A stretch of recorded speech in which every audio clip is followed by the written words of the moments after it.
Patience is 100% of being a hunting guide. If you don't have patience, you're not going to be able to take someone else to put them in your position to pull the trigger. You can still get the excitement of a hunt without putting horns on the ground by even having the opportunity, in my mind. Watching other people harvest an animal, it's the same as if I was the person hunting them.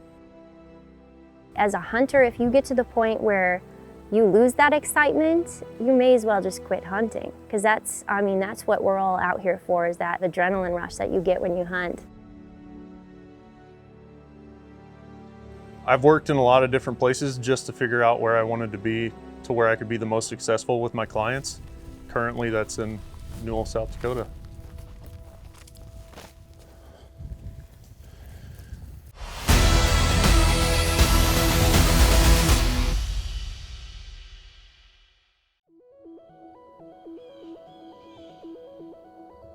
If you've ever been on a guided hunt, you know that a guide's life runs on energy drinks and power naps. From sunrise to sunset, they're either guiding, scouting, cooking, or cleaning. Today, we're going to spend some time with two South Dakota guides, Tamer and Zach, to learn a bit about why they guide us. Becoming a guide felt like really the next natural step in just kind of the way my heart's going.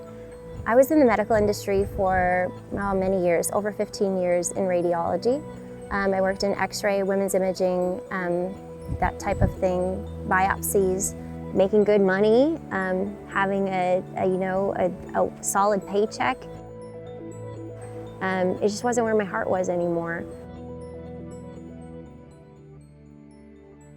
Stepping into this industry is a little bit unsure of exactly what your paycheck is going to be, but it was just an easy thing to step into the outdoor industry. It's something I always wanted to do. I just didn't know exactly how to do that. But I grew up hunting, so I've always had experience with that. So last year, Mike just asked if I was comfortable guiding, and I said absolutely. So he threw me in there, and it went well. So here we go.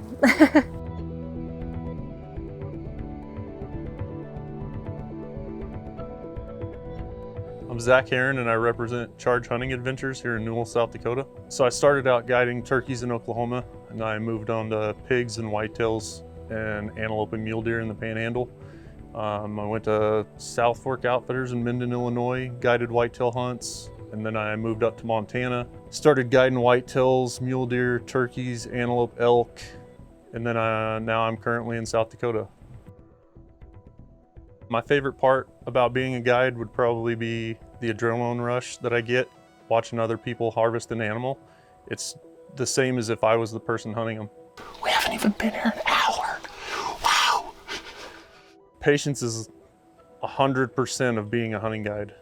If you don't have patience, you're not going to be able to take someone else to put them in your position to pull the trigger. And it's a lot more difficult taking multiple people on a hunt than it is you hunting by yourself. I really like fruity Tootsie Rolls, and so I just started this year keeping a bag in my 4Runner, and I say that everybody has to have a Tootsie Roll before we go hunt for good luck. I can control Tootsie Rolls, I can't always control the deer.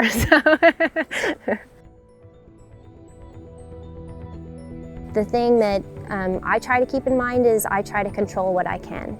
So I try to control my attitude, I try to control just doing everything I can to still make that hunt as successful as it can be with what I can control. I can't control what the animals are going to do. It's not a canned hunt, so there's no guarantees. We're not selling an animal, we're selling an experience. So the fact that I have the power to help make that experience better, I just try to do the best I can to do that.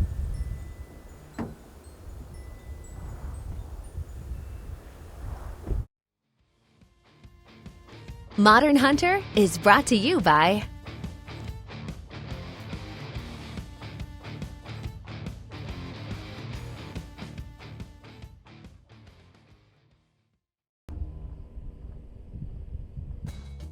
You always wonder when you get to deer camp, right, or your hunting camp, what your guide's gonna be like. You're always a little leery. It's like, is this person a real hunter? They're not a hunter.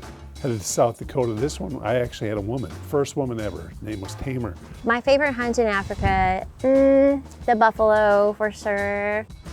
You know, I knew that Tamer was a hunter as soon as she started talking about Africa, and you could just see her face light up. I mean, she shot huge animals over there, Cape buffalo, all the plains game, you name it. She actually is over there all the time and loves it. I want a guide that knows the animal that I'm hunting first off, right?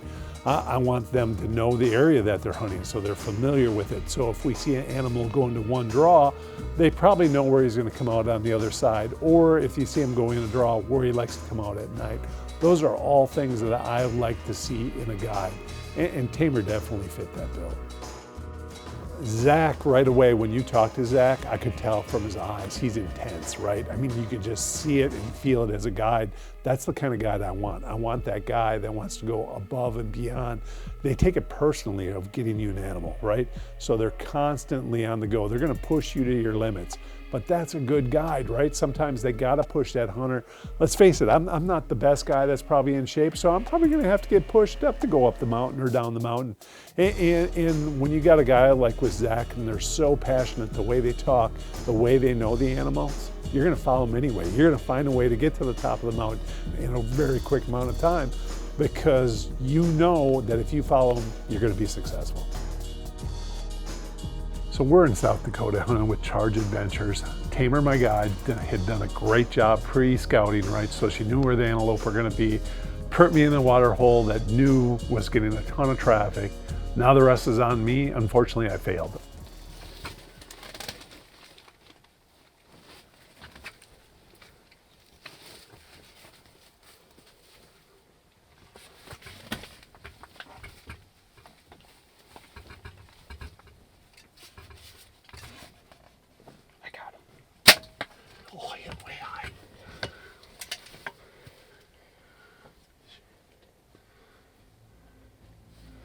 I rushed a shot, made a terrible shot, and the rest is history. We watched the antelope chase does for the rest of the day.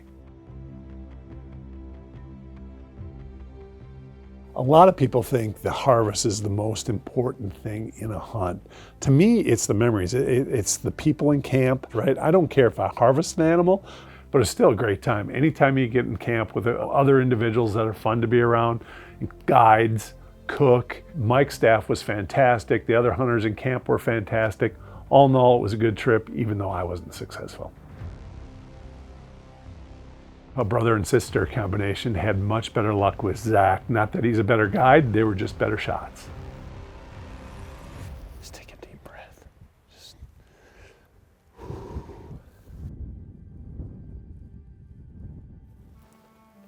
If you see him run down the hill, draw your bow back and I'll tell you how far.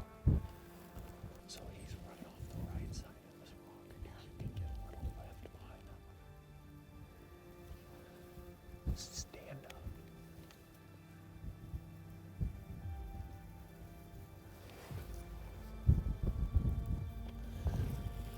Oh no.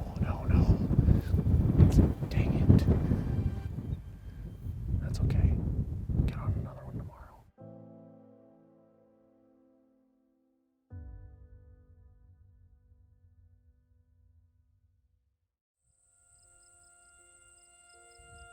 If my hunters aren't successful, then it kind of feels like a bigger failure on my part versus the hunter shooting and missing at an animal or wounding an animal and we just couldn't recover it. I think I take it harder than my hunters do whenever they don't harvest an animal.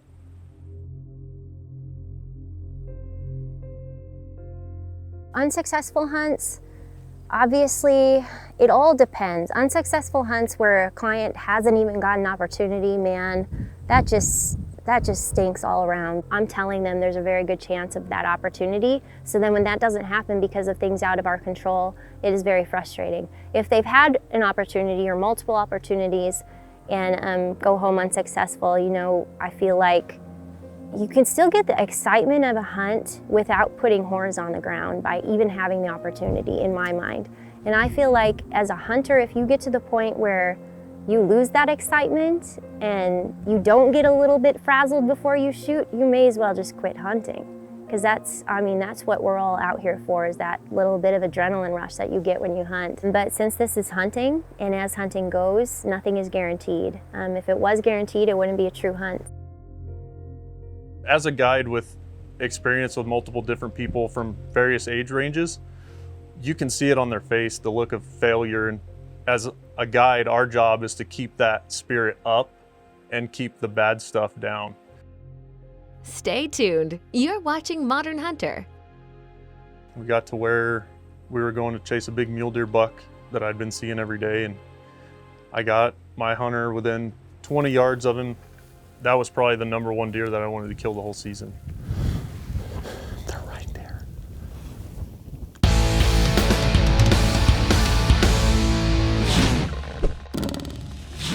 Wade, welcome to Modern Hunter. Thank you.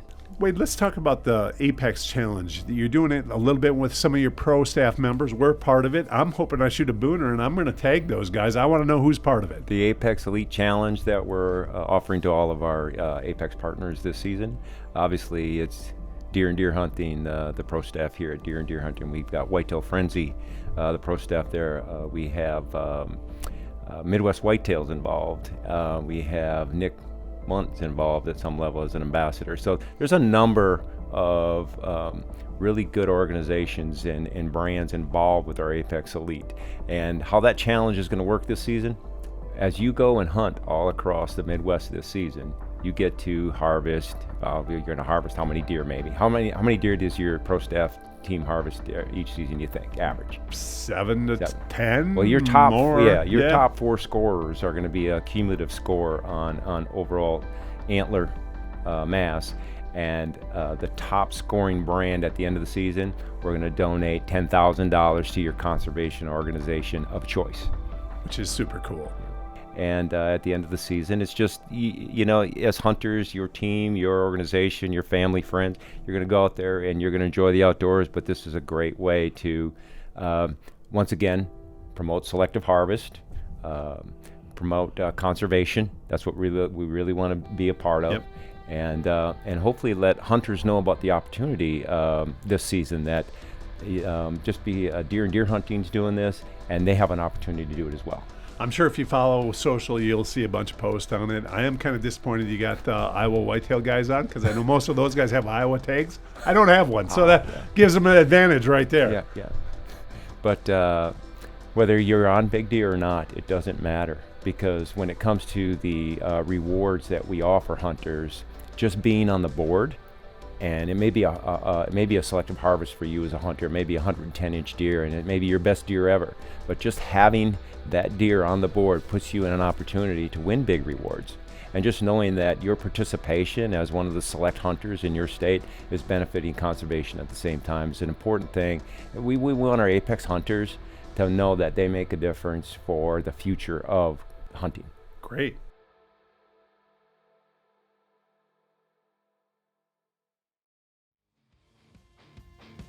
Modern Hunter is brought to you by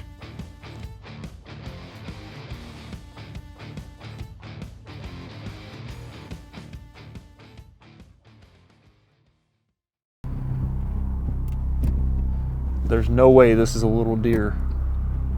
Not where he's bedded and how he's bedded. Right.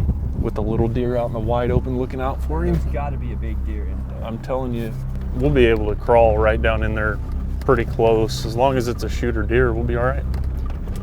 But I want to put eyes on him first.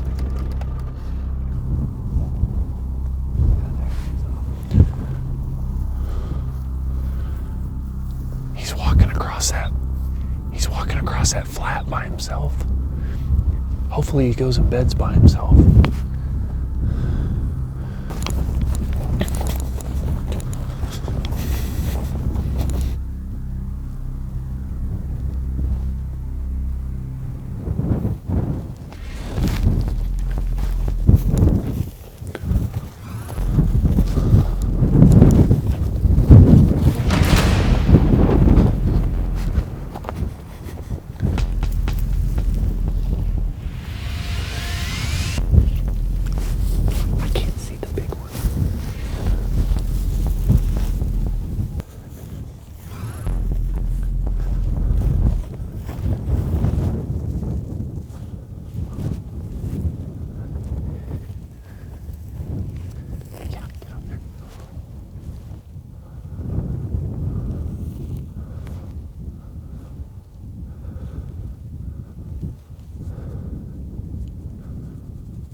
Dude, you got him, baby. You got him. Oh, look at him.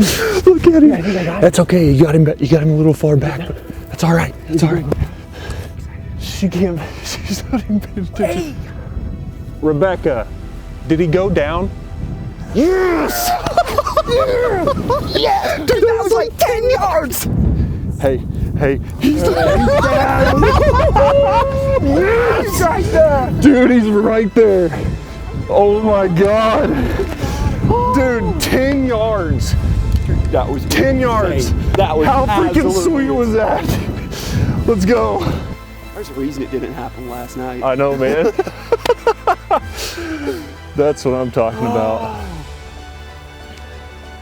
How cool is that? Is that the biggest deer you've ever killed? I think so. Definitely the first mule deer I've ever killed. Congratulations, buddy. I think I was more excited than you were. I heard it hit, but I didn't want to.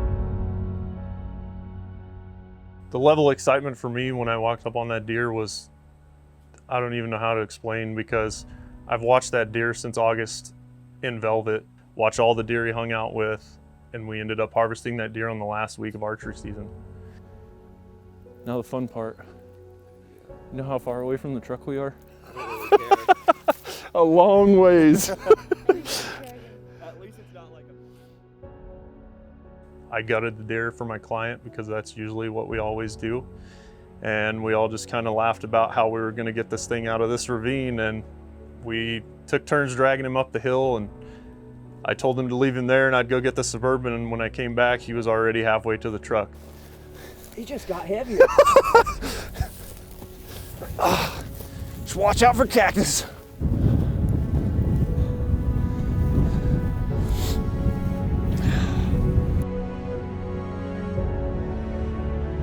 Say cactus.